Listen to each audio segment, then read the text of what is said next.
सारे real life cases आते हैं जिसमें किसी मोबाइल ऐप की वजह से लोग अपनी जान लेने को मजबूर। आज तक किसी को पता नहीं चला ये ऐप बनाता कौन है, ये लोगों तक पहुंचते कैसे हैं। इसी सवाल का जवाब देने के लिए एक जानलेवा कॉन्सेप्ट पे कोरियन फिल्म इंडस्ट्री ने खून जमाने वाला खतरनाक शो बनाया है जो सीधा आपके घर ऑन नेटफ्लिक्स रिलीज हो चुका है, जिसे हिंदी डबिंग में देखना बहुत जरूरी है क्योंकि मुझे नहीं लगता पिछले कई सालों में इतना इंटरेस्टिंग, डिफरेंट, यूनिक और दिमाग घुमाने वाला आइडिया आपने देखा तो दूर सोचा भी नहीं होगा। ऊपर से कोरियन सिनेमा वर्ल्ड में सबसे फेमस है हॉरर मूवीज के लिए। The wailing, Exhuma, a tale of two sisters, conjuring भी इनके सामने सर झुकाता है। अब उस लिस्ट में एक और नाम जोड़ लो, इफ विशेस कुड किल। ये नेटफ्लिक्स की नई सीरीज है जिसमें टोटल 8 एपिसोड्स कहानी चलेगी, जिसके दी एंड तक आप 5 साढ़े 5 घंटे में पहुंच सकते हो। कोरियन शो स्क्विड गेम याद है ना? चौंकना मत अगर आने वाले दिनों में ये नया शो उससे भी ज्यादा फेमस हो जाए, तब उछल उछल के सबको बताना कि मैंने तो ये कब का देख लिया। पोस्टर देखकर समझ आ जाता है ये शो एक हॉरर सस्पेंस थ्रिलर है जिसमें सुपरनैचुरल चीजों का भयंकर तड़का लगाया गया है। डेंजरस वायलेंस के लिए वार्निंग देना बहुत जरूरी है क्योंकि मार काट के सीन में वीएफएक्स इतना जबरदस्त है कि देखने वाले को रियल लाइफ में ट्रॉमा हो जाए। बेरहम तरीके से लोगों को मारा काटा जाता है और कैमरा आपको खून की एक एक बूंद फील कराता है। कमजोर दिल वाले तो दूर ही रहना। ये कहानी है एक अजीबोगरीब ऐप के बारे में जो लोगों की डार्क विशेस पूरी करता है, जो बाकी दुनिया से वो बिल्कुल छुपा के रखते हैं। लेकिन हर बार जब एक इच्छा पूरी होती है तो तुरंत इस ऐप में 24 घंटे का टाइमर चल जाता है और पता है उसके खत्म होने के बाद क्या होता है? विश मांगने वाले को मरना पड़ता है। यही तो शर्त है, जो मांगोगे वो मिलेगा, लेकिन उसके अगले 24 घंटे में तुम्हें खुद मरना पड़ेगा।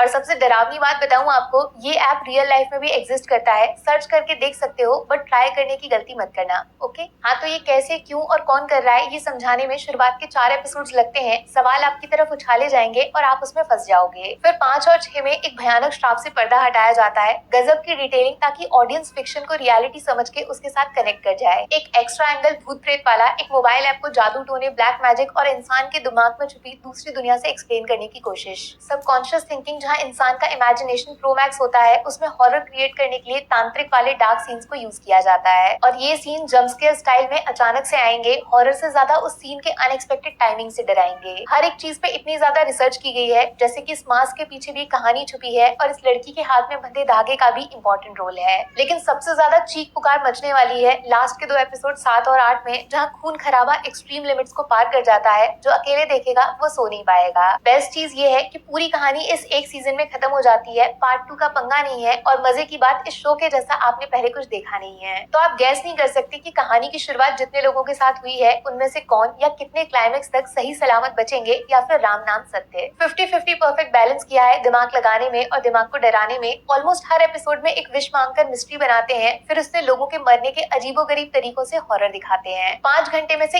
1 मिनट भी फालतू नहीं है। हर सीन में कुछ ना कुछ होता रहता है। बहुत सारे कैरेक्टर्स हैं शक करने के लिए और लास्ट में आप चौंक जाओगे असली भूत से मिलकर। 5 में से 4 स्टार्स वाली सीरीज है ये, जिसका अनप्रिडिक्टेबल कॉन्सेप्ट, सस्पेंस, क्लाइमैक्स और डर सब कुछ सही जगह पे हिट करता है।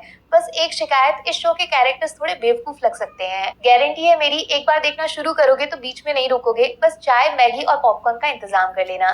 Take care, bye bye.